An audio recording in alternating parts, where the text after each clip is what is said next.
Anything short.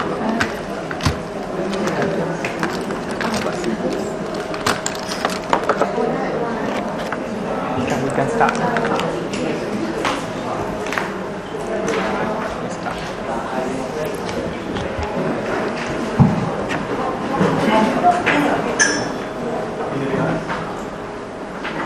Namo tassa bhagavato arahato samma sambuddhassa. Namo tassa bhagavato arahato samma sambuddhassa. Namo tassa bhagavato arahato samma sambuddhassa. Good afternoon, everyone.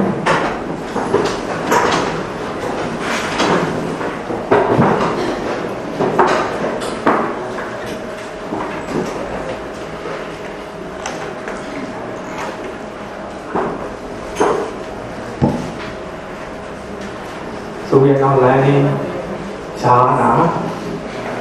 So this is very difficult to explain because especially no real experience, and also need to learn more about jhana. Anyway, we will learn, and I hope that you will understand what is jhana in the truth analysis, in the suffix overall.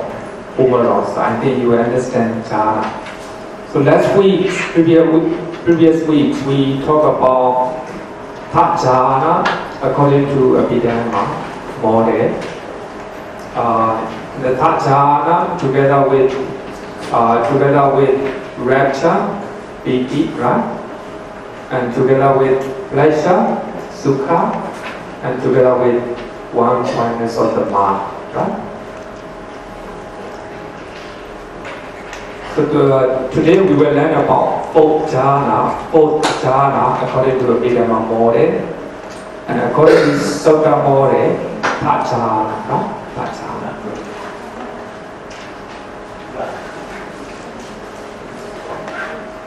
Now, before we go to Fourth Jhāna, I want to explain about rapture or joy. Sometimes it is explained as a rapture, joy, or zest, right? It's a kind of joy, nothing to do with the sensory pleasures, right? So here, this one actually I have explained last week, but just repetition a little bit. A rapture is a delight in the objects of meditation. So while we are meditating based on breathing meditations, so we like it. And we have a delight in the meditation objects. That is called pīti. That is born of stillness of the mind, born of samadhi. So it's nothing to do with the sensual pleasures. So it can be compared with the volume put in the water. It can be shaken even with a light breeze, right? Light breeze. So rapture, of course, the joy is a type of shaking.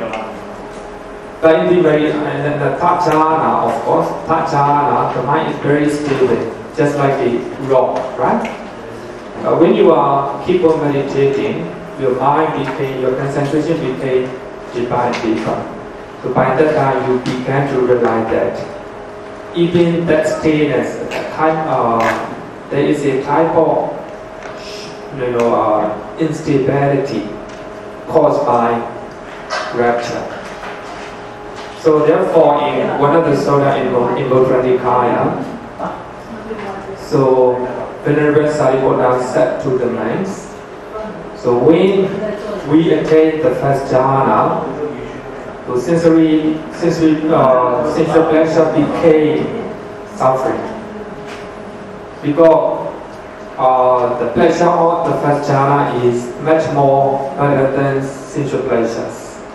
So when there is a desire, or desire came into meditative mind at that time, and we see sensual thought, a desire to enjoy sensual thought, is just like this suffering. So just like that, when somebody attains second jhana, we take up the thought, right? Initial application became like an oscillation. Because he's afraid that that initial application is shaking the mind, shaking concentration, right? So therefore, he tries not to arise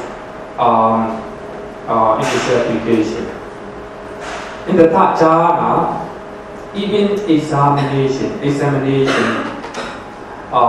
the sustained application is a danger for meditative mind, right? He tries not to arrive that, even the vichara. When he is still keep on practicing, so in his mind there is a slight instability. It's caused by the joy, right? Actually, it's very easy to understand if I give an example. So normally, when we have excitement, full of joy, our mind is not stable, shaking, right? Our mind is shaking. So by that time, we do not know what to do. Sometimes we make mistake, wrong decision because of excitement or because of joy. So here also, of course, in meditation, a rapture or joy is very nothing to do with the sensual pleasures. But as the concentration is deeper, the rapture or joy is a danger, a tone to his meditative mind. For that reason, he needs to carry out the mind. He needs to overcome the rapture. Right? So we have 5 grades of rapture. So this is a for those who are meditating in the deep jhana, or while they are even without jhana, they can experience these type of joys. Especially the first 3. The first 3 can be experienced even outside of the jhana, right? So the first one is called minor rapture. So this is able to raise the hairs on the body.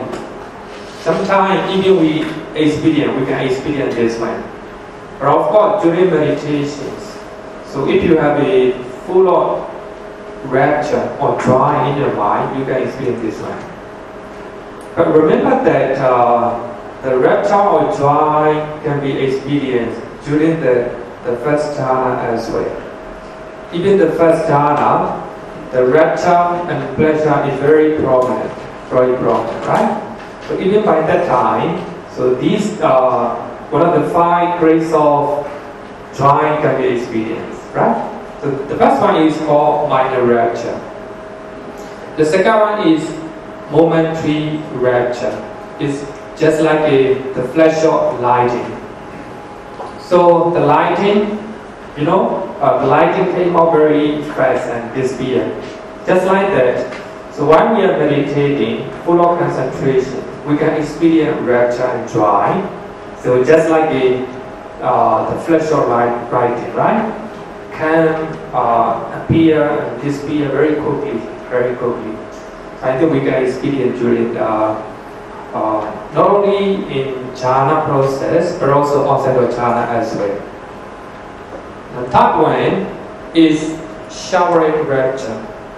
It's just like the waves in the seashore.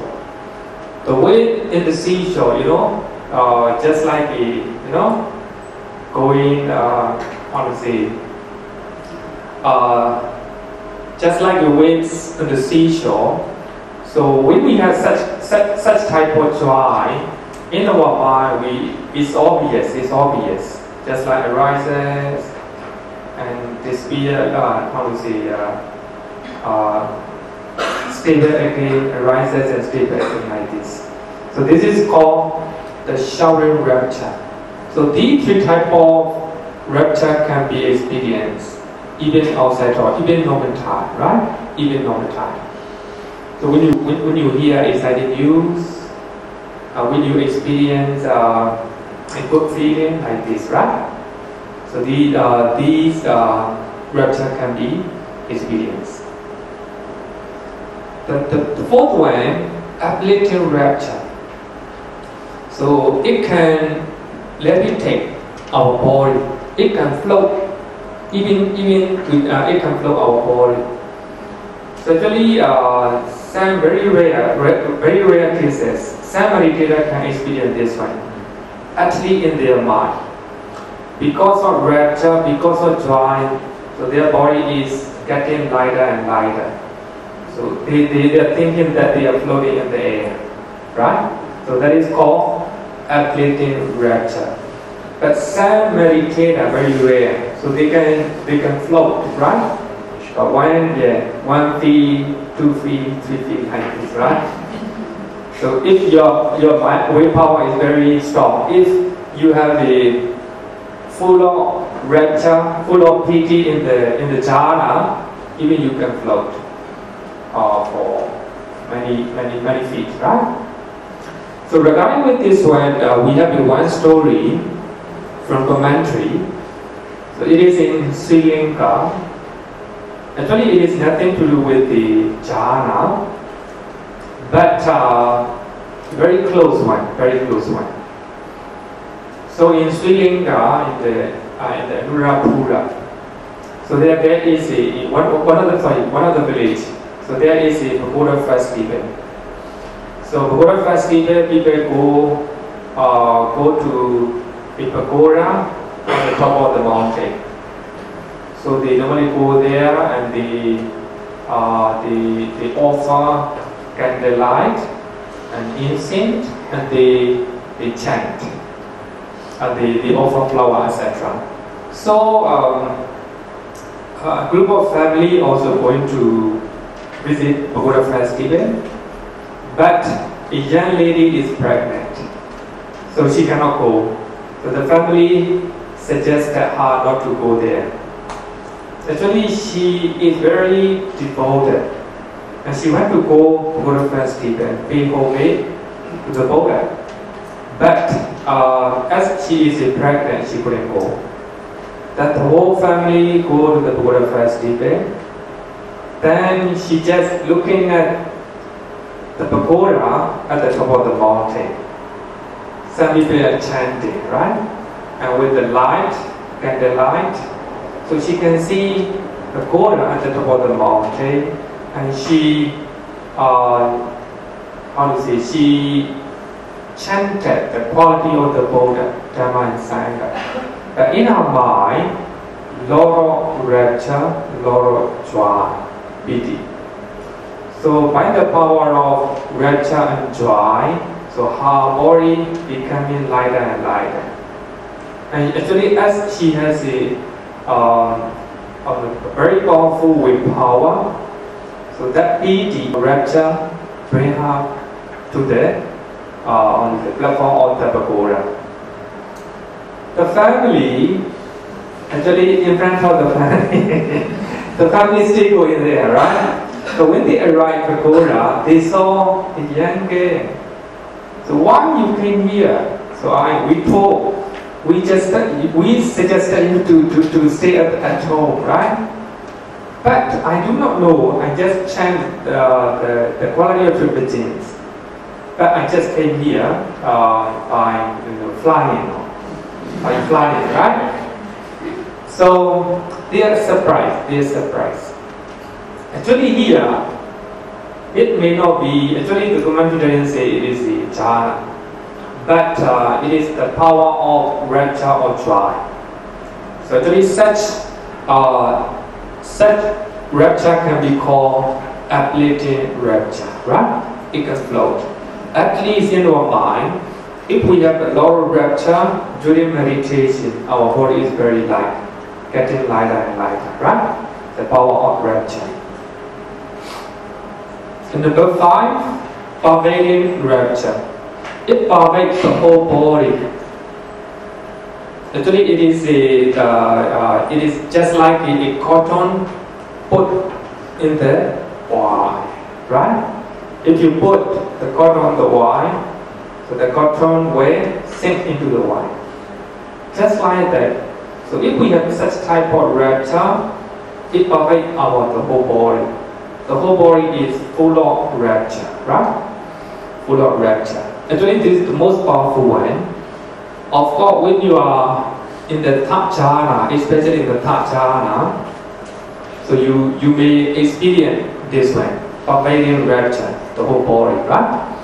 So for that reason, when we learn about Third Jhāna, in the Second Jhāna in Sukha Pitaka.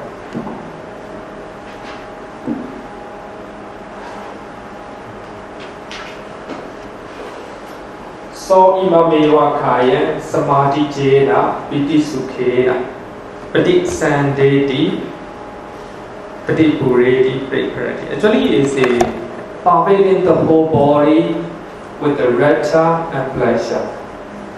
In the second jhana, right? In the Sukha Pitaka method, the first and second jhana. So during jhana, we can experience maybe 1 or 5, especially number 5. It pervades the whole body, right? Pervades the whole body. So the first 3 can be experienced anytime. So when conditions arises, right? But 4 and 5 can be experienced only during the jhana. Maybe the first or second jhana in Sukha Pitaka morning. But in Abhidhamma, the first, second, and third jhana, right? Third jhana. So this is a rapture. So as you know, since concentration is getting deeper and deeper, the rapture became a thorn or a danger to the jhana, to the mind of meditator, right? It's shaking meditator mind, right? Shaking meditator mind. So therefore, he trying to overcome rapture. So therefore, the Buddha said that rapture is a thorn to the Third Jhāna. For one who has attained Third Jhāna, rapture has ceased. So as long as we still have a rapture, we cannot attain Third Jhāna in Sukha morning. So we cannot attain Fourth Jhāna in Abhidhamma morning, right? So therefore, rapture is the danger. In the Fourth Jhāna in Abhidhamma, Fourth Jhāna holds silent consciousness together with pleasure, Sukha, and one-pointedness, Ekaggata. So here there is no rapture at all. No rapture at all. The Fourth Jhāna from Abhidhamma morning is the Third Jhāna from Sukha morning. Actually, it's very important to know. You can miss, right? You can miss. So when you are reading the Sutta, you will always find that only 4 jhana, right? Only 4 jhana. Abhidhamma, the first one is divided into 2, therefore 5. Here, the Third Jhāna, with the fading away as well of rapture. So this is very important. So the Buddha used the word viraga. Here, raga means attachment, right? Normally, we attach to something good. So here, so when we are meditating, if we experience one of the 5 grades of joy or rapture, our mind tends to attach to that. So when we have uplifting rapture, right? If the body is floating in the air, we will like it, right? there is attachment, right? Attachment to it. That is called raga. That is called raga. If we experience the joy which is pervading the whole body, then likely to attach to it. So here, meditation means letting go. Meditation means letting go. So we have to let go of our attachment. Here, if you want to attain the Fourth Jhāna, according to Abhidhamma model, if we want to attain Third Jhāna in certain model, so we have to let go of the rapture or joy, right? So therefore, so it's not easy to let go, right? Not easy to let go, because the rapture is very, very pleasure. The rapture is, is exciting. So we can experience it.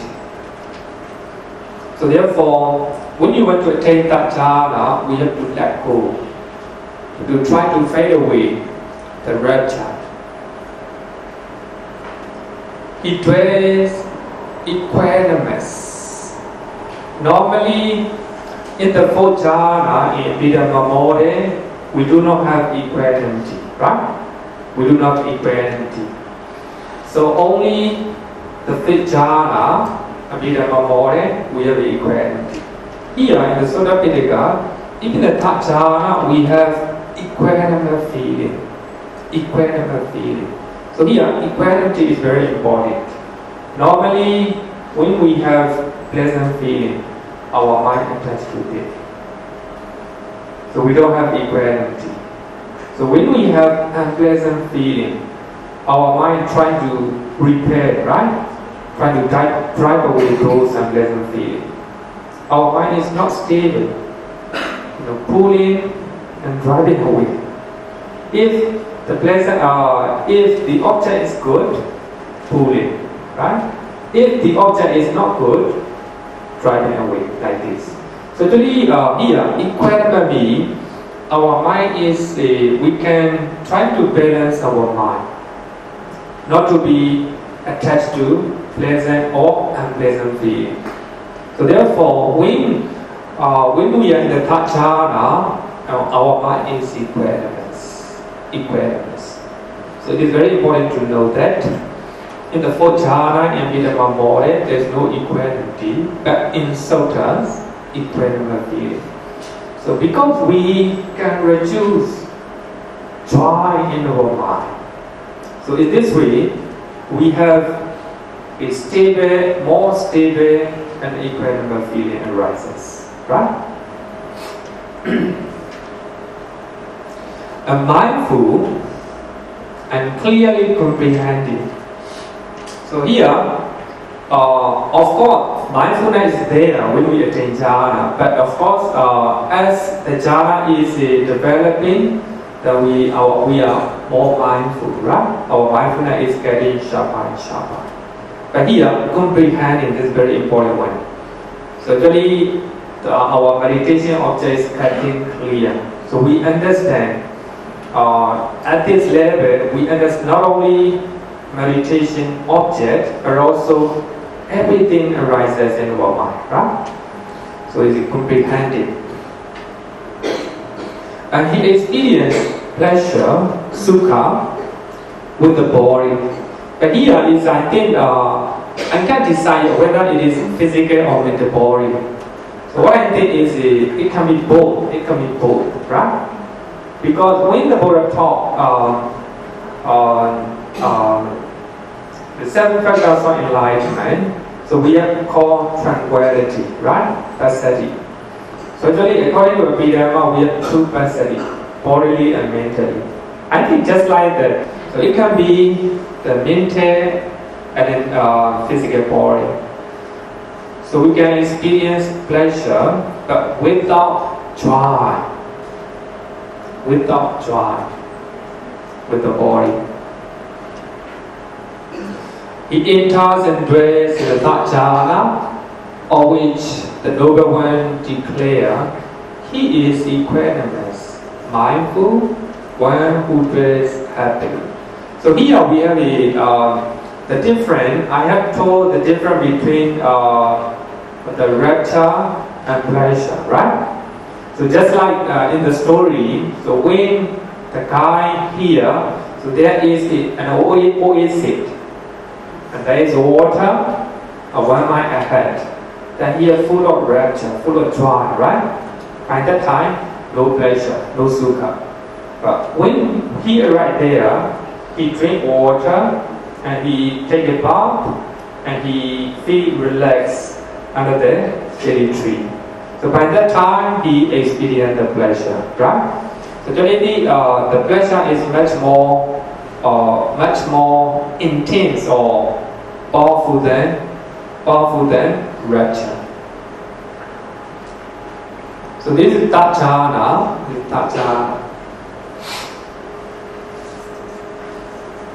Actually, 2 days ago I got questions. One of the students.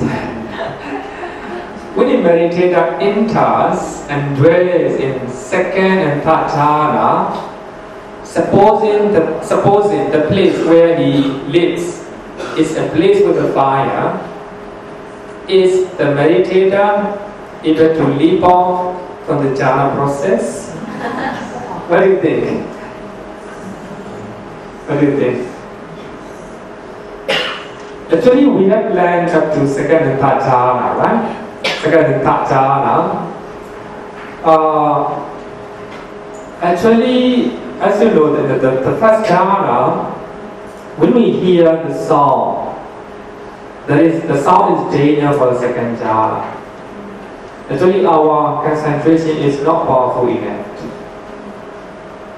In the second jhana, the vichaka and vichara, right? The thought and examinations of danger.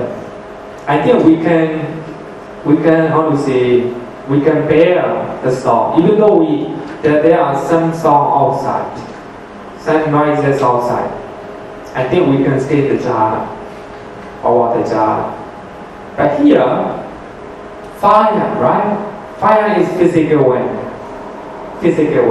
I think that if there is fire, if there is heat, I think we can come off from the jhana at once. It's too obvious, right? Cannot stand it. So I think when we arrive in material jhana, I will share one story. The Buddha taught to one of the disciple of other religions. So I think maybe in material jhana, when we are training in material jhana, maybe we will not know it. So but anyway, so if we have immaterial jhana, arupa jhana, I think there will be no harm. The power of meditation. Then I will show you the story, right? Better talk now, right? Otherwise, I be lost and they forget it.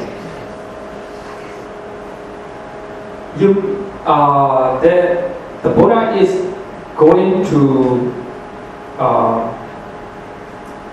how to say it? The final pranayana, or what is it? Is Kusinagara, sorry. The Buddha is going to Kusinagara and to make a final the passing away, right? To pass us away. So by that time, so one of the follower of a disciple of one of the religious leader. So according to him, he said that Alara Kalama. As you know, what we know about Alara Kalama is the Buddha practiced jhana under Alara Kalama, right? And he attained 7 jhana. Arcane Chinya, Yatana jhana. So actually, when we are learning Arupa jhana, we will learn about it. It's Third Jhāna and Arupa jhana, right? Third level of Arupa jhana, the Buddha attained it. I don't know whether they are the same or not. So one of the disciple of Alara Kalama approached to the Buddha and taught to the Buddha. So the Buddha, once in one time, my teacher Alara Kalama is meditating under the tree. So by that time, 500 Pulakas passed by. A lot of tasks came up, right? A lot of tasks. But he doesn't know. Even though 500 Pulakas passed nearby, he doesn't know it. That means his concentration is very powerful, right? Very powerful. And when he emerged from that jhana, and he know that full of dust in his body, in his robe, right? But his disciple, the people approach him and ask him whether he know the 500 Pulakas passing by. But he said that he doesn't know.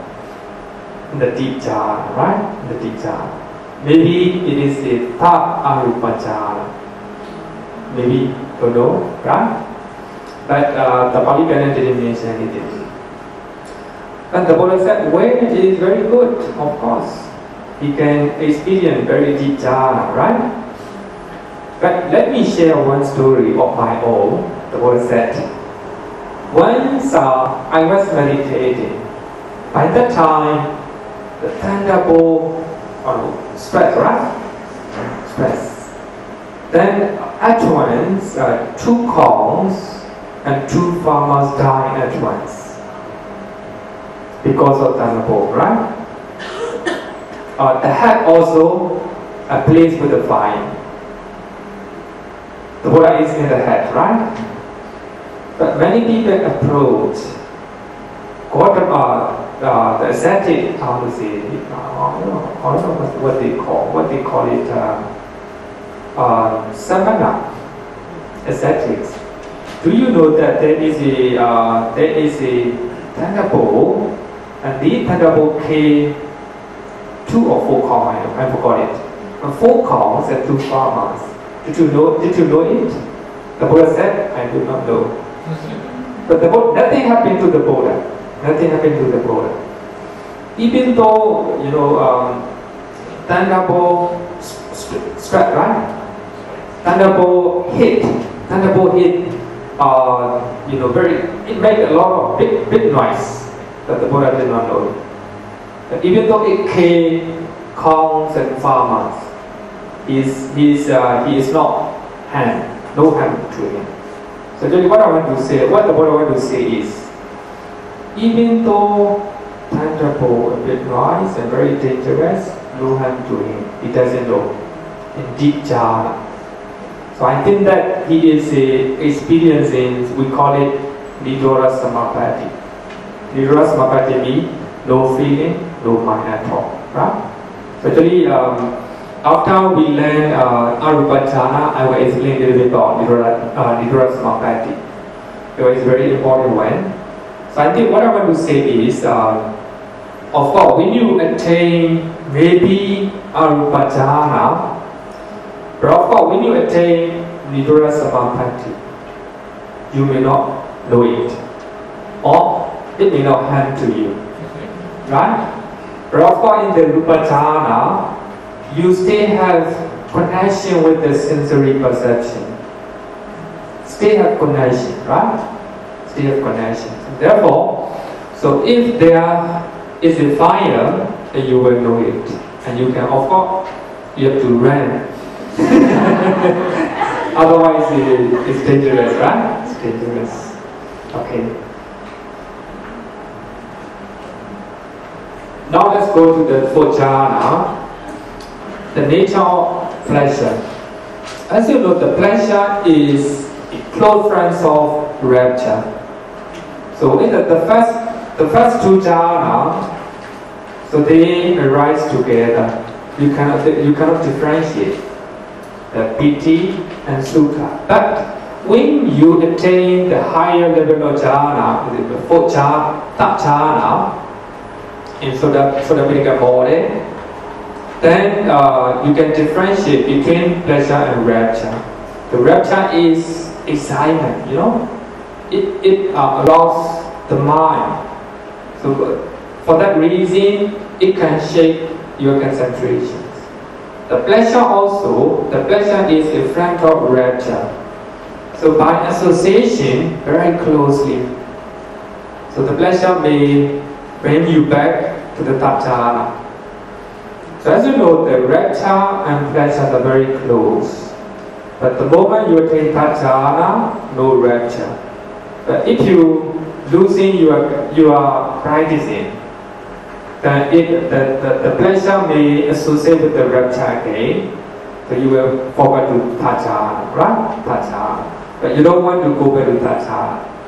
That reason, so you need to overcome the pleasure as well to go to next level. So therefore, the pleasure is a turn to go to next level, the Fifth Jhāna. To go to Fifth Jhāna. According to Abhidhamma, the Fifth Jhāna.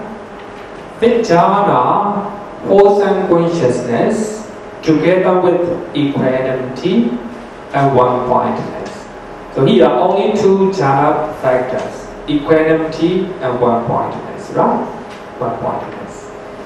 The Fourth Jhāna from Abhidhamma More, the Fifth Jhāna from Abhidhamma More is the Fourth Jhāna from Sukha More. In and out breathing is a turn to the Fourth Jhāna.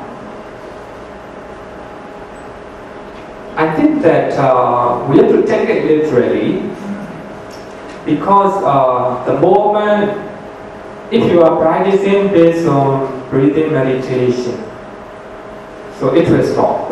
It will stop.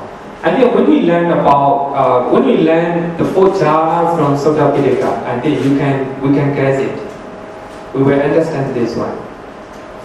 So the moment you attain the Fourth Jhāna, in breathing and out breathing have ceased. That means totally stop. So therefore, don't forget that the meditator mind is very difficult to guess, right? And the Buddha said that do not try to, do not try to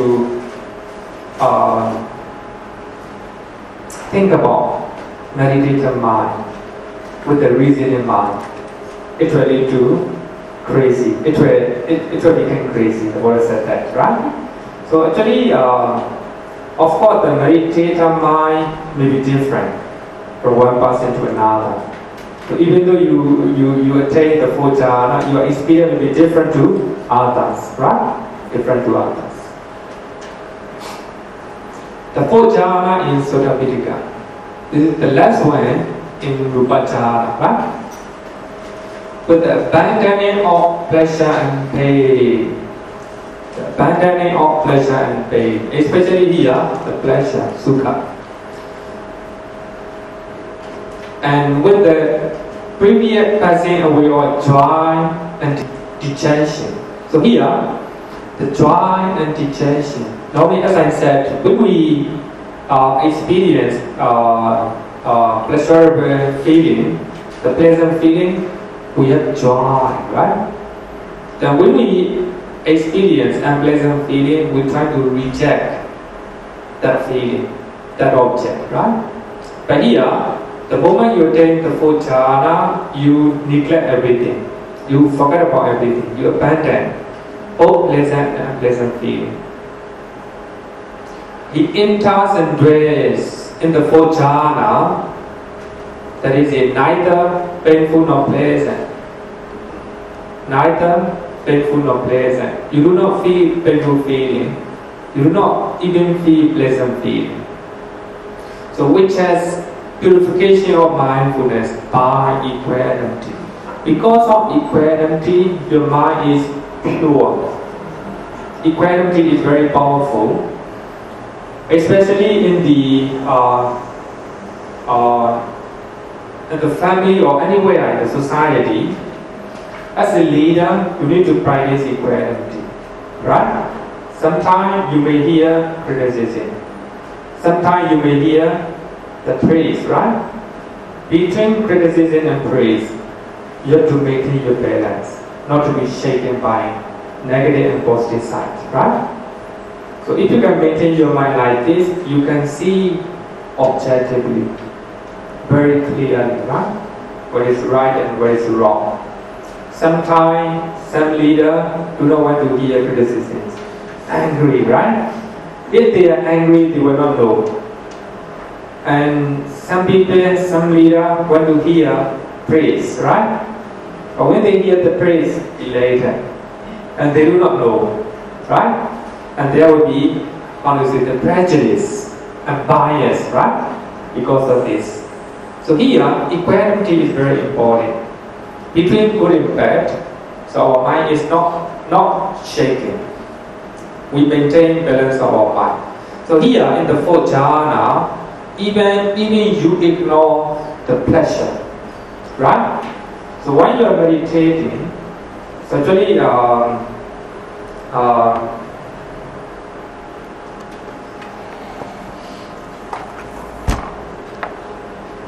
Third Jhāna, I will talk about the Third Jhāna. So the Sutta Pitaka gives the example.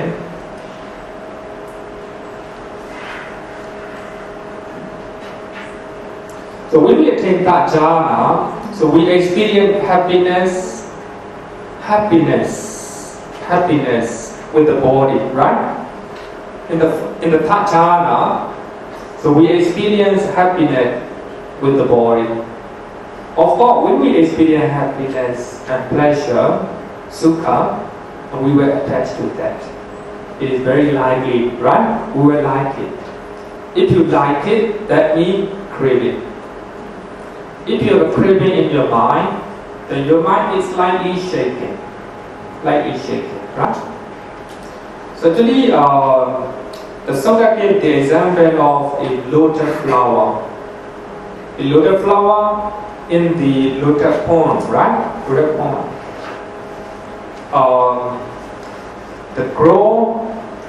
It grows in the water and never rises up above the water. Stay in the water. So that means our body is full of pleasure in the Third Jhāna. So actually your mind is, thinking about pleasure in your body in one way or another, right? Even though your mind is, concentrating on the meditation object. But if your body is full of pleasure in your mind, sometimes your mind will go to pleasure, right? So therefore, in the Fourth Jhāna, you forget about even the pleasure, right?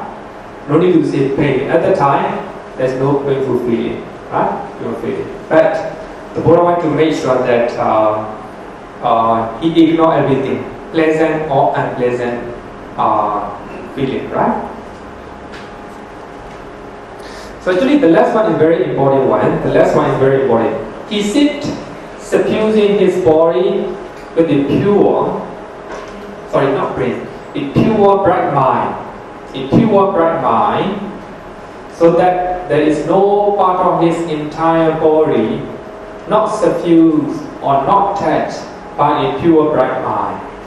So that is very important one. Here, if we are practicing breathing meditation, the moment you attain the Fourth Jhāna, that breathing object is totally disappear. So by that time, you have only the pure and bright mind in your mind. So therefore, the Buddha said that in Buddha Nikaya, Papasaramidam Bhikkhave Itan Chetan. So this mind is very bright, luminous. So this, our mind is defined by the other defining mind, just like a desire or evil like this, right? Evil like this. Because of those definements, our mind is dirty. Normally, the mind is very luminous. But this time, when we attain the Fourth Jhāna, luminous, actually the Sutta gives the example with the man who covered with the white cloth the whole body. You cannot see that man. He is covered with the white cloth, right? Just like that, so your mind is covered with the bright and pure light. pure light. So this is when you attain the Fourth Jhāna. So you the breathing meditation totally disappear. Then, so your meditation subject move to the pure bright mind, right? Pure bright mind. So therefore, when you attain the Fourth Jhāna, so you have less connection with the, honestly, the material object or material phenomena. But here, with the mind, right? So this is the Fourth Jhāna.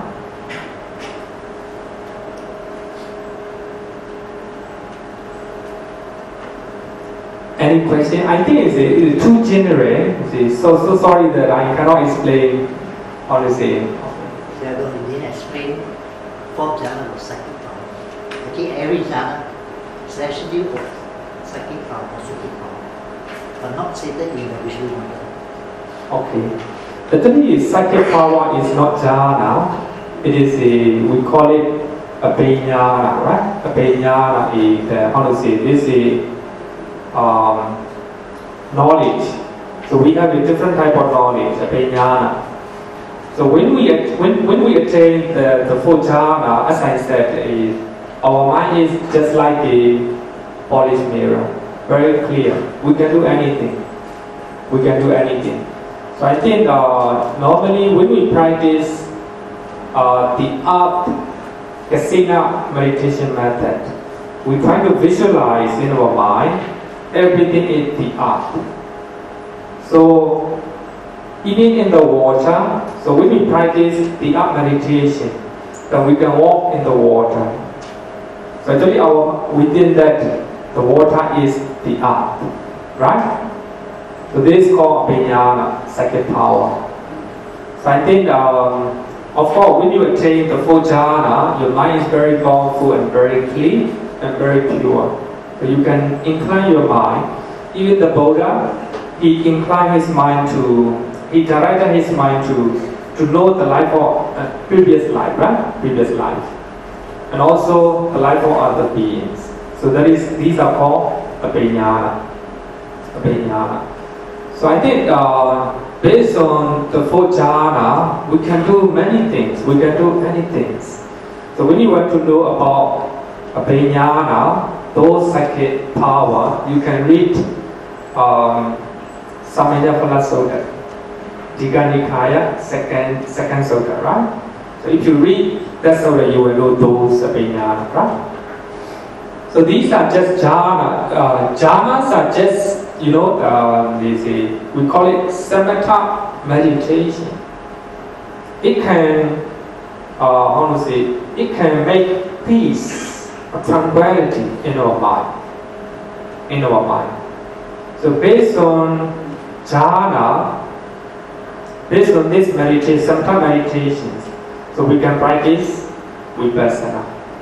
But of course, when we attain the Fourth Jhāna, our mind is very clear and very stable. So we will be able to see if we incline our mind to know the nature of mind and body, it will be quite easier, quite powerful, right? Just like using a very powerful torchlight in the darkness. So we can see everything in the dark, just like that, right? Okay.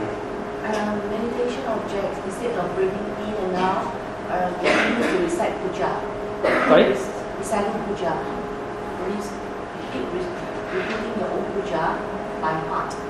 Puja? Yes. Oh, okay. Yes. Instead of concentration in breathing in and out. Okay. So what will happen when at the Third and Fourth Jhāna, is the puja going to be disappearing from you? Because the concentration is on puja. Puja means in the shrine, alright? Yes. Normally we do puja. Yes. Actually, normally we do puja, we do not think about meditation, right? It can be, puja is a type of meditation. But of course, when we are chanting the quality of the Buddha, so we must visualize the quality of the Buddha in our mind. So that will be in meditation. But, so such type of meditation will not produce any jhana. Just a very powerful concentration. We call it Upachara Samadhi. So, recollecting or chanting all the quality of the Buddha Sangha will not produce any jhana. Of course, while we are chanting, so if you know the meaning of it, then you may have a powerful rapture, right? Powerful rapture. So, if you, honestly, if you observe that rapture, then you can become Sotapanna, Sakadagami, Anagami, Arahant like this. But you cannot attain jhana. The only it will produce, we can practice as a vipassana based on rapture, right? So the puja will not achieve any jhana, right? So these are 4 jhanas. So we have five kinds of mastery. So they usually mention.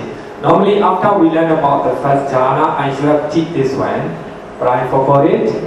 Now we teach to make it overall. According to Sadhu, we have four level, right? According to Abhidhamma, 5 jhana. So regarding with the jhana, we have to practice 5 kinds of mastery. So the first one is mastery in advantage. Mastery in advantage. As you know, in jhana, we have jhana factors. Vitakka, vichara, pīti, Sukha, like this, right? So these are jhana factors. So we have to advance or turn our mind to those jhana factors. Suppose in the first jhana, we have a vitakka. Thought and vichara is patience. So we try to advance our mind to the vitakka and vichara and any other jhana factors. So this is called mastery in advantage.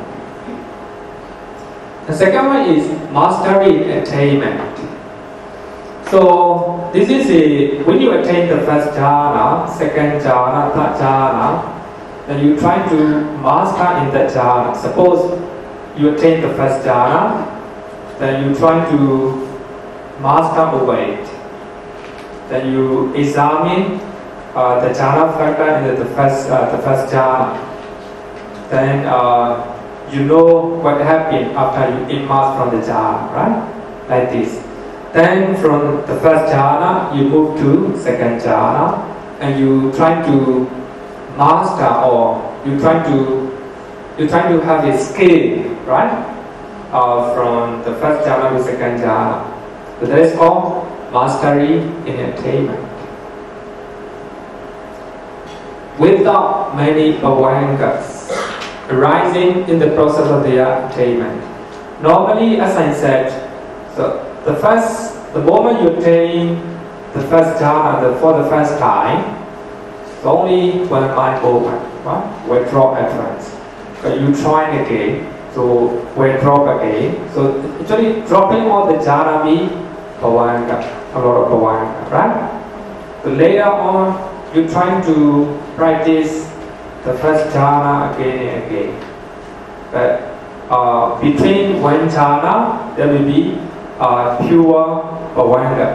So later on, no bhavanga at all. Jhana, like this, right? So you have to try to practice, little by little. For the first time, the moment you attain jhana for the first time, only one mind movement, one jhana, right? Then after that, lot of bhavanga. Then you try to practice again, and 2 or 3 jhana, right? And bhavanga again. Then later on, you try. Later on, a lot of jhana, 10 minutes, jhana mind movement for 10 minutes without any bhavanga. 1 hour without bhavanga, right? Like this. Then you proceed to second jhana. And after the moment you take second jhana, only one jhana movement. Then bhavanga again. Like this. So you try to master in the attainment of jhanas. And third way, mastery in resolution. So you try to determine in your mind before you meditate. So I will try to experience the first jhana for 10 minutes. Then you try. Then you may fail at the first time, right? Then you try it again. Then later you can do it in 10 minutes. Then you determine that you will do it for 1 hour. Then you practice. Then you cannot do that. Then you try it again. But later on, according to your wish, you can do that. You want to meditate for 5 hours, you can do that, right? That is called mastery in resolution. According to your determination, according to your resolution, you can do it. Then the fourth one, mastery in emergence. So actually, after 10 minutes, I have something to do. I will emerge from the jhana. And after 1 hour, I have to go out. After 1 hour, I have to emerge from the jhana. But as you have a lot of rapture and pleasure during your meditation, you cannot come out. You don't have this one, right? Then you have to cancel your appointment. Like this, right? Like this. So that is called mastery in emergence. You have to do it again and again, right? So in this way, you are very clever in, experiencing the jhana. And the last one is mastery in reviewing. So after you emerge from the jhana, you review and you think about, you recollect or you think about the jhana process. During the jhana factors, how you experience jhana factors, and how you overcome jhana factors, like this. So you have to examine and you have to review it. So that is called mastery in reviewing.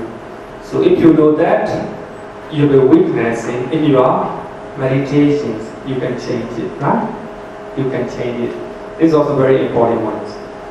So when, by that way, so you can practice with the 5 kinds of mastery. So if you practice, so whenever you, according to your wish, you can do any time. Then right now, you want to take jhana, then you close your eye, then you practice your meditation objects. Actually, you take jhana, right? But when you are very clever in jhana, you can move from the first jhana to third jhana, and third jhana to the first jhana, like this, right? It's just like the practicing riding motorbike. No, not motorbike, it's bicycle. Riding bicycle, right? But the first time, not easy. But later on, it's very easy, right?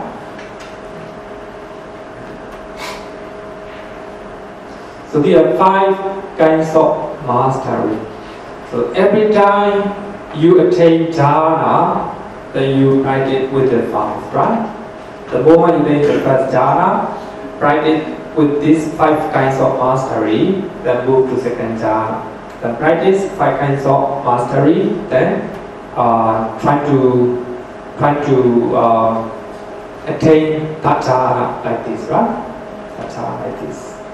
If you want to know, I show the pictures.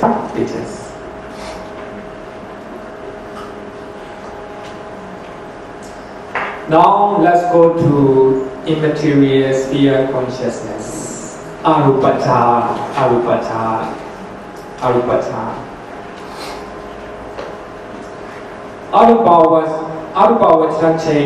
immaterial sphere consciousness. With 3 type of immaterial sphere consciousness, which frequently move about in the 4 planes. Actually, we have 4 planes, 4 immaterial sphere planes. So these consciousness arises in those 4 planes normally, but of course in other realm also they arises. So here, regarding the term of immaterial, so these Arupa Jhana Citta can be attained by using formless meditation objects or immaterial meditation objects, such as the infinity of space, the infinity of consciousness. So according to Abhidhamma, space is one of the material, right? One of the material. Here, space means the space between you and another person. The space between one table to another. That is called space, right? Space. Every space exists, can be exist anywhere, right? So here, so when we meditate using the infinity of space, so that is called immaterial jhana consciousness. So sometimes we practice the infinity of consciousness. Actually, this second one is sure that it is immaterial, right? So the first one, a little bit connected with material phenomena. So therefore, so those jhanas are called immaterial sphere consciousness, right? Consciousness. And then when you learn jhana, you will know it. So we have 4 wholesome consciousness. The first one, wholesome consciousness pertaining to the base of infinite space. And then when we learn jhana, you will know it. For the time being, here, the main key point is infinite space. Infinite space. Then, number 2, wholesome consciousness pertaining to the base of infinite consciousness. But this one, nothing to do with material phenomena. It is only immaterial phenomena. Mind, right? Only mind. Number 3, wholesome consciousness pertaining to the base of nothingness. Actually, if we do not understand the meaning, I think we will get lost. If you understand the nothingness here means another meaning.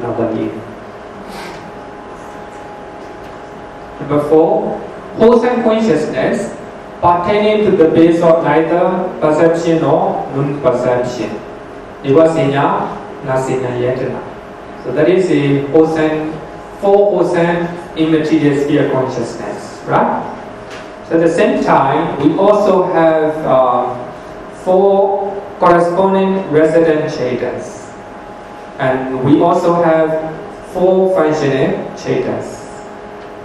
So as you know, the corresponding resident chaitas are as a result of wholesome chaitas, right? So those wholesome chaitas can arise in the minds of worldlings, Uddhajana, and trainees. 3 types of trainees. But functional consciousness are experienced only by arahants, the Buddha and the Cakkapala, right? I think we already know this, right?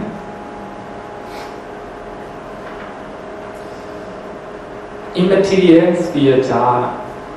To attain immaterial sphere jhana, we have to practice one of the 9 kasina meditation methods. So we have 10 types of kasina meditation methods. So method, space kasina meditation method cannot be applied. So we cannot attain space kasina meditation method. We cannot attain immaterial jhana by using kasina meditation method. Sorry, akasa kasina. So other than that, we have another 9 methods. So based on, if you practice those kasina meditation method, you can take immaterial sphere jhanas.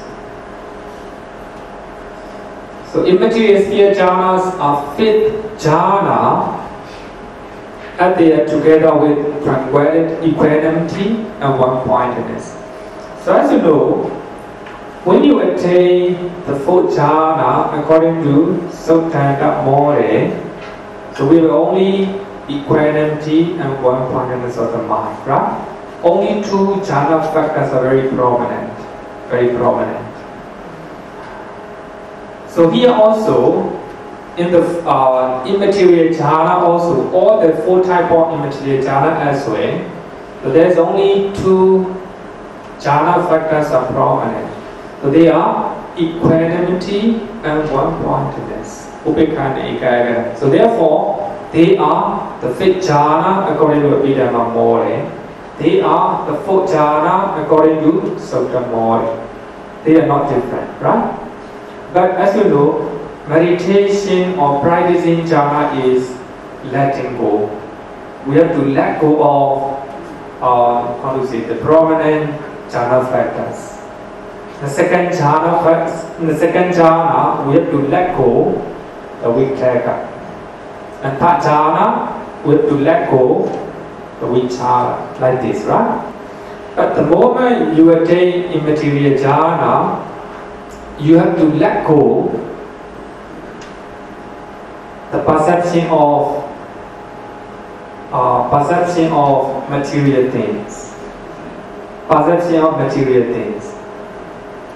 Now, when you are practicing breathing meditations, you may have the perception of breathing.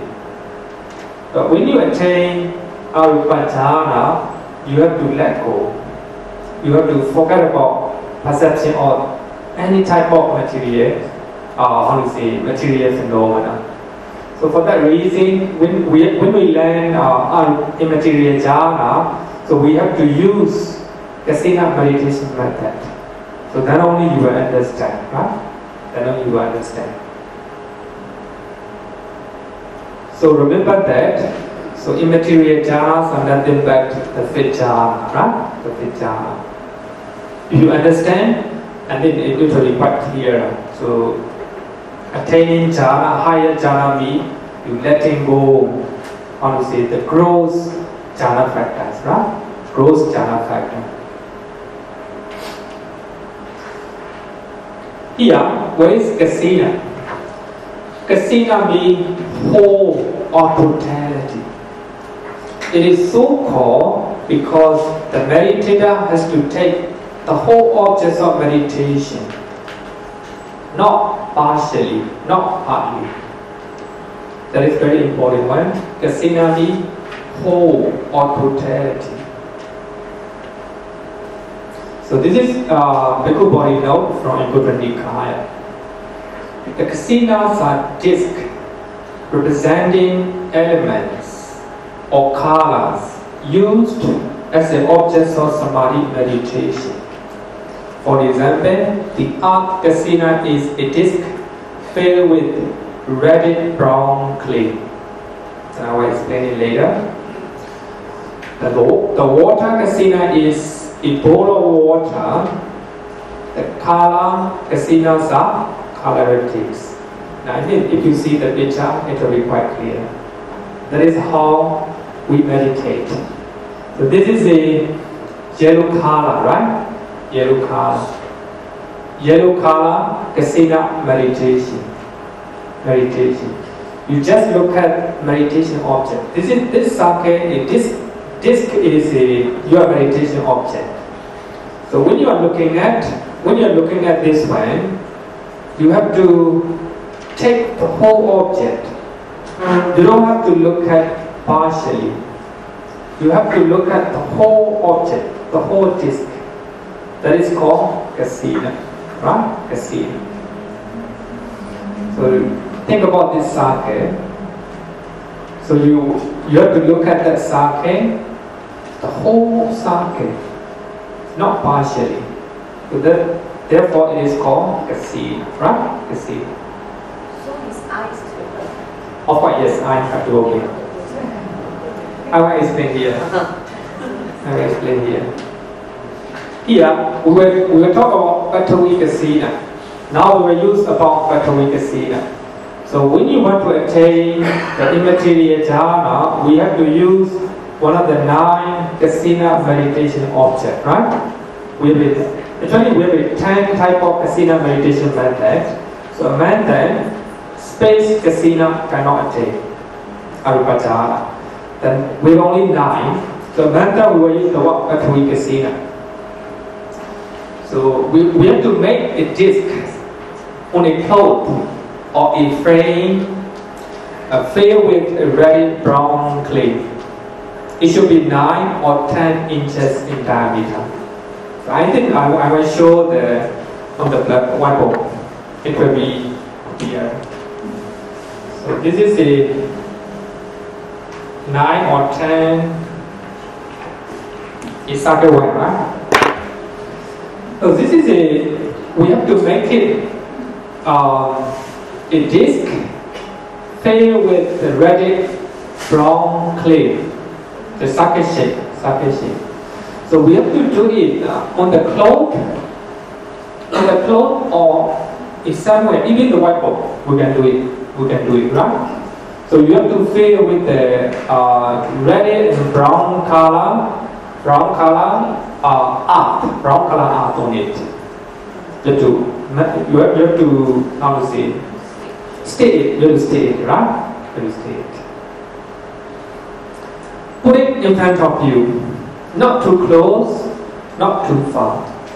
Just like the guy in the picture, right? So you have to put that way.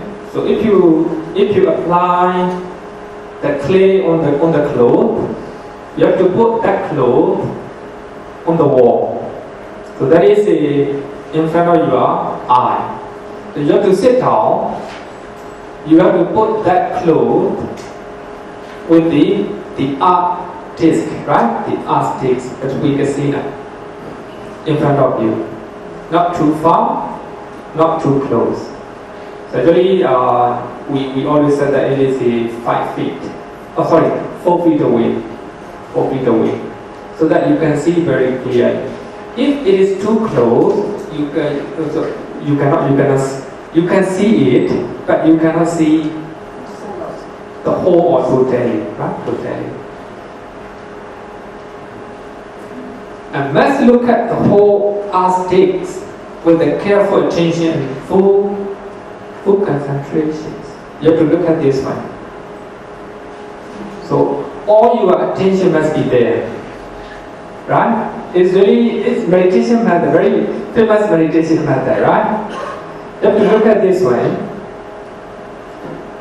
Then while looking at it, you have to recite in the mind, art, millions and billions of times.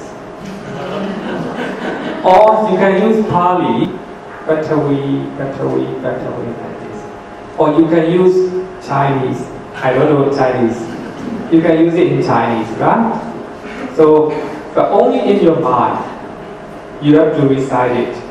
But you have to look at the art kasina, right? This one. You have to look at this one. Looking at this one. Any language you can use it. So the most important thing is here we have 5 jhana factors, right? So Vitaka. So you have to bring your mind to the meditation object. Here, meditation object is art kasina, Kathavi kasina, right? So therefore, you have to bring your mind to the meditation object.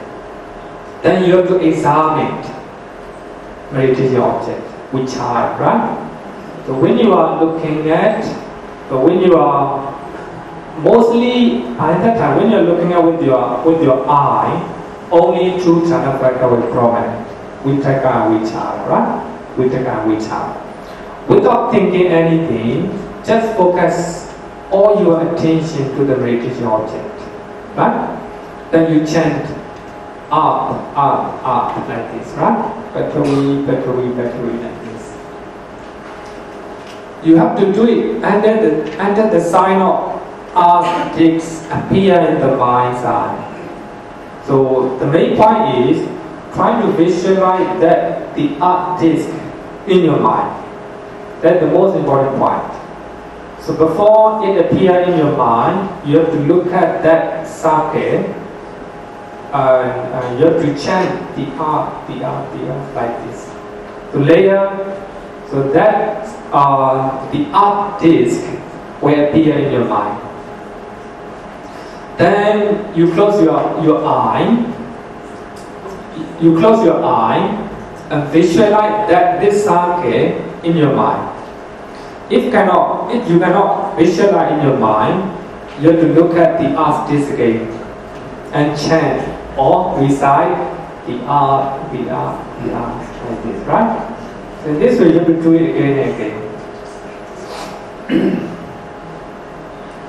Once it appears in the mind, family, then it is called Grades sign, Okaha Nimeda. Here, the word Nimeda.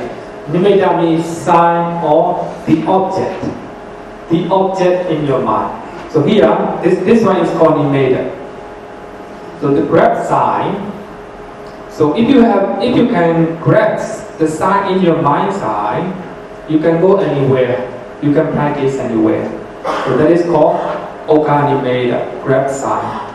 I think the point is to build up concentration, right? To build up concentration. So if you can build up your concentration with using one meditation object, so that is the main point. So here you just look at the art disc with your eye. So later on, so that art disc will appear even when you close your eye. It will appear in your mind. So that's very important one. Then you close your eye, then you visualize that art disc in your mind. Then also chant in your mind. Art, right? Just focus all your attention to that one. Right? So that object appear in your mind's eye is called grab sign, right? Grab sign. For a while. Actually, I couldn't finish my note.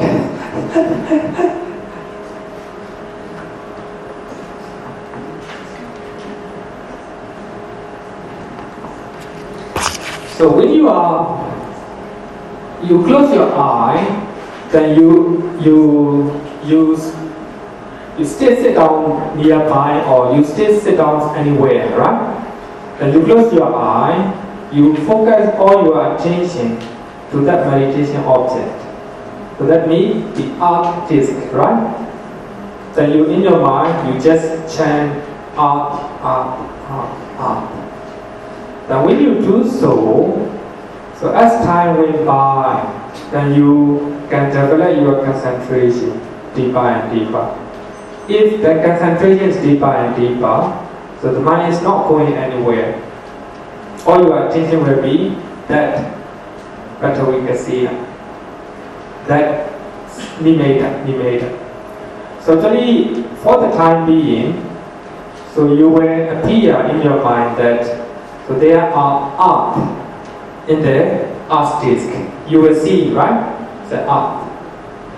So later on, the moment your concentration is deeper and deeper, so those art will disappear.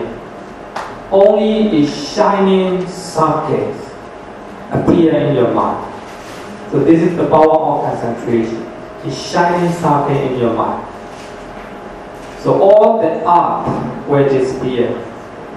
So by the time you look at the art disc, that is material phenomena, right? Or rupa. But the moment it appears, it brightens sake. There is no art at all, right? But that is also material phenomena similar to the art. So then keep on practicing, developing mindfulness and concentrations. Your mind will go away from that meditation object. Then you bring back your mind. Bringing back your mind to the meditation object. That is me, Vitakka. Right? Vitakka. Then you try to examine the shining sake. shining sakhe. But you stay chanting the up, right? But that is called examining vichara. So then if you can concentrate your mind only that object, then you will have rapture and joy as usual, right? Joy. Then keep on practicing. Then the hindrances will run away. So if the hindrances, just like a sensory desire, evil, doubt, and remorse, and worry, etc. So all these ran away, then you have the pleasure and one-pointedness of the mind. So your mind is not going anywhere. Just focus that meditation object, shining object. So all the hindrances are eradicated, removed, then you will attain the first jhana. Right? So that is actually this is just Rupa Jhāna, not Arupa Jhāna yet. Remember that in the first Rupa Jhāna we have 5 jhana factors. And thought, examination, rapture, pleasure, and one-pointedness of the mind. Right? So the moment you clear all the hindrances, your mind is just focused on shining sakhe object, right? So only one-pointedness of the mind. Then you attain the first jhana. Then you keep on practicing. Then you later you know that the bringing your mind to the meditation object, vitaka is a danger. Then you try to overcome vitaka. So second jhana. Then you try to overcome vichara and third jhana. Then rapture, you try to overcome the rapture, the fourth jhana. And you try to overcome the pleasure, the fifth jhana, right? The fifth jhana. So the moment you take the fifth jhana, is shiny sakhe, very stable. So that sakhe is very stable. That nibbana is very stable. You have only equanimity and one-pointedness of the mind. The moment you attain Third Jhāna is together with rapture and pleasure, right? The moment you attain rapture, so that shiny sakhe will be shaking a little bit because of rapture. So actually that shiny object is mental object. Just mental object. If our mind is stable, so that mental object will be stable. But now, the moment you attain the Fifth Jhāna, together with the equanimity and one-pointedness of the mind, your mind is stable. Then that shiny object also stable, according to your mind, because that nimitta, that object is connected with your mind. Right? So let's say now you attain the Fifth Jhāna. The fifth Arupa Jhāna, right? Maybe next week I will write my note and I will give it to you. Not finished yet. But based on Rupa Jhāna, you have to practice Arupa Jhāna. Right? Arupa Jhāna. Any question? Sadhu, you did not explain how to come out and how to do it. From Upachara to Abhidhamma. From Upachara to Appana. Actually here, Upachara means neighboring, we translate it assess concentration. Assess concentration. Or the door to Jhāna. The door to Jhāna. And Appana is Jhāna concentration. Of course, as you know, as I said, it's not easy to explain because as I do not have experience. That is just a theory. It's just theory. So therefore, based on jhana factor, we have to explain. So, as you are focusing our attention to shining object, right? Shining object. that our mind is getting stable. Our mind will not go away, but the Vitakka will bring our mind that meditating object, shining object, right? The Vichara will examine. So, because of concentration, stillness of the mind, then we will have joy in our mind, mentally and body. Then we will have pleasure, happiness in our mind and body. Then, of course, we still have a little bit of hindrances. But the moment we can eradicate all the hindrances, that means no sensory desire. We don't have anything regarding with our senses, right? And we don't have ill will.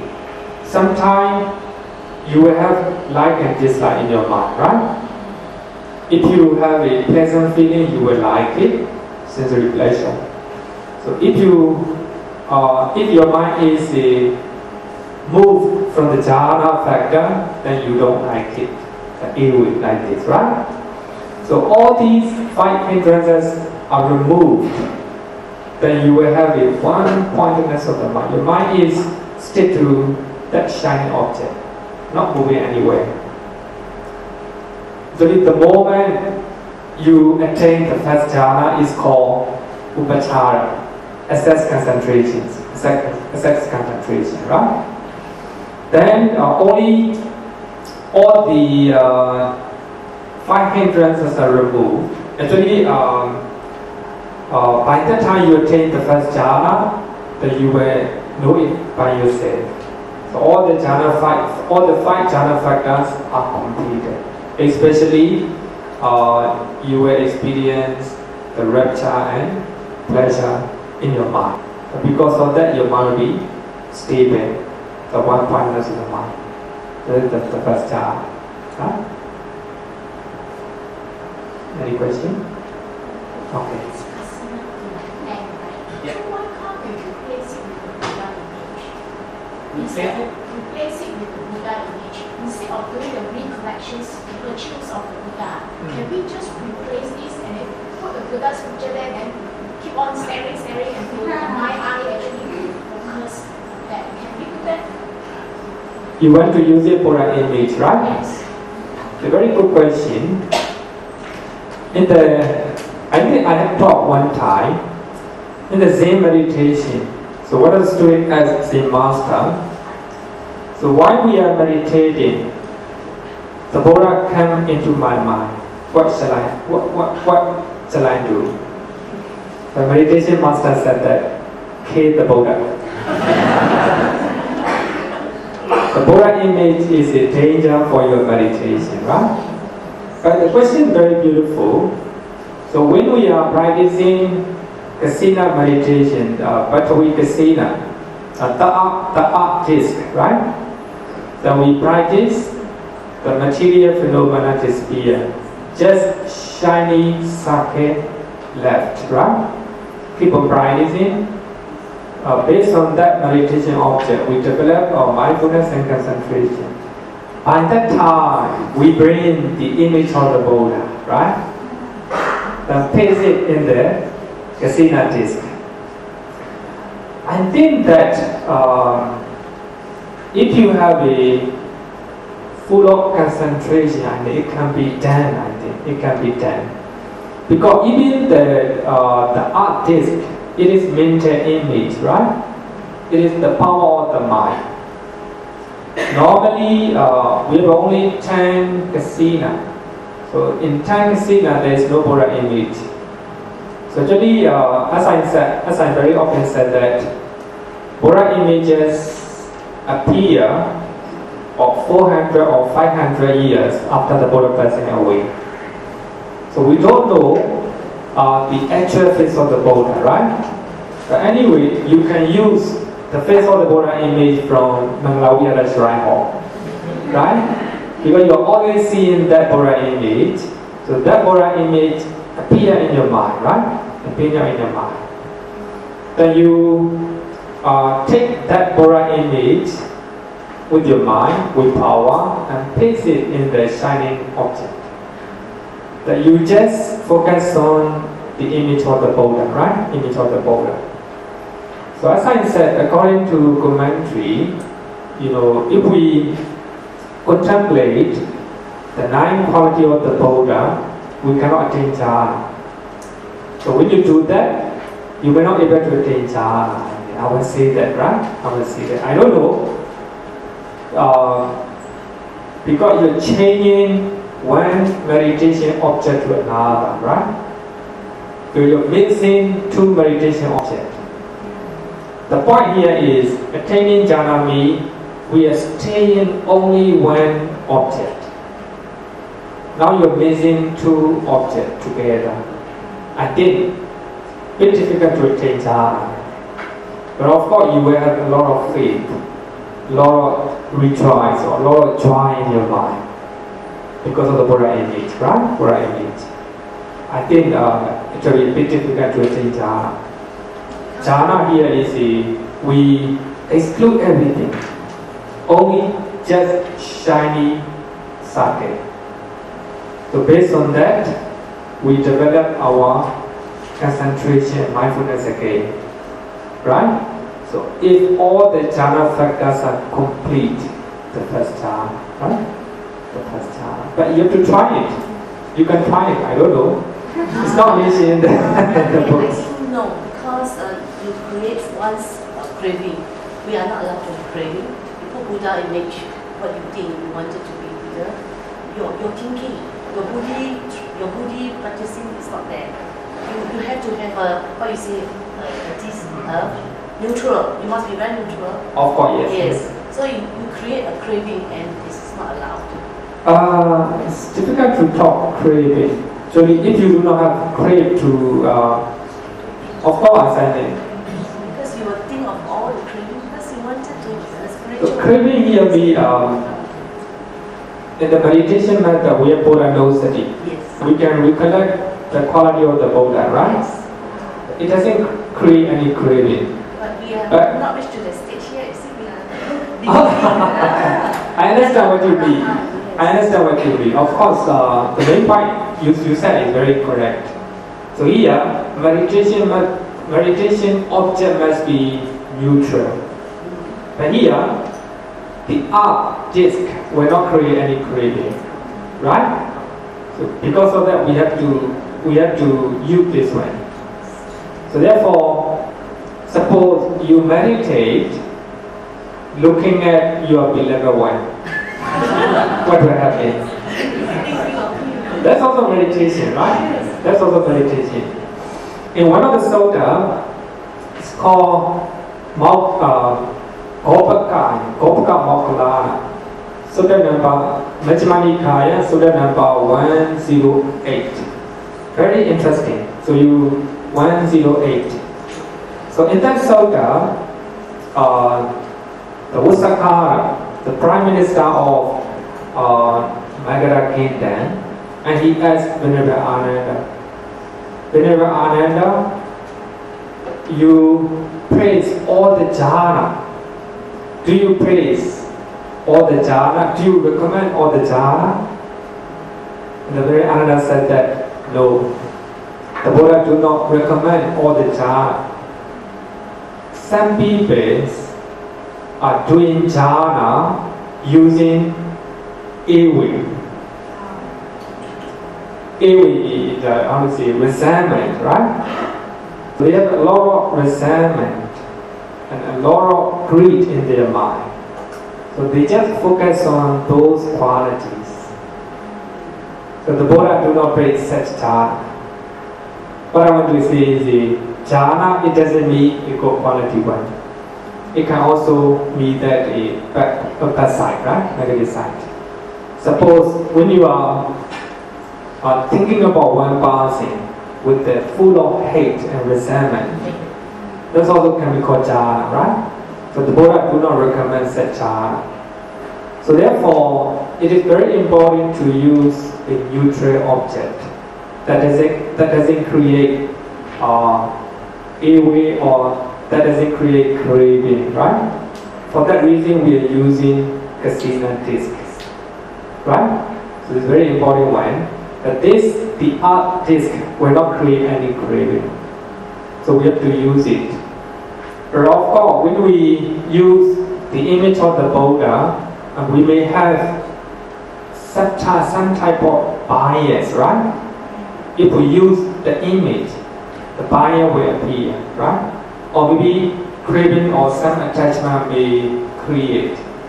So therefore, in the Theravada meditation method, especially Visuddhimagga, do not mention about the Buddha images. So what we have to contemplate is the quality of the Buddha, right? Then Visuddhimagga, the Buddha image is not mentioned. But the later Theravada meditation master, they recommend to use Buddha image. So to practice Buddha nosati. So go to in front of the Buddha image and look at the middle of the middle of the heart, the heart of the Buddha image, and visualize the quality of the Buddha, the quality of the nine quality of the Buddha. But later on, they have to remove the Buddha image, only the quality left, right? That is not mentioned with Visuddhimagga, but after meditation, famous meditation master nowadays, they do like this. And I think the most important thing is to contemplate the quality of the Buddha, right? So here also, do not forget that we are using the art disc. The reason is it's neutral. It will not create any craving or ill will, right? For that reason we're using this. So I think next week we will talk about immaterial jhana, right? So thank you for your time.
Sangha Mimamsa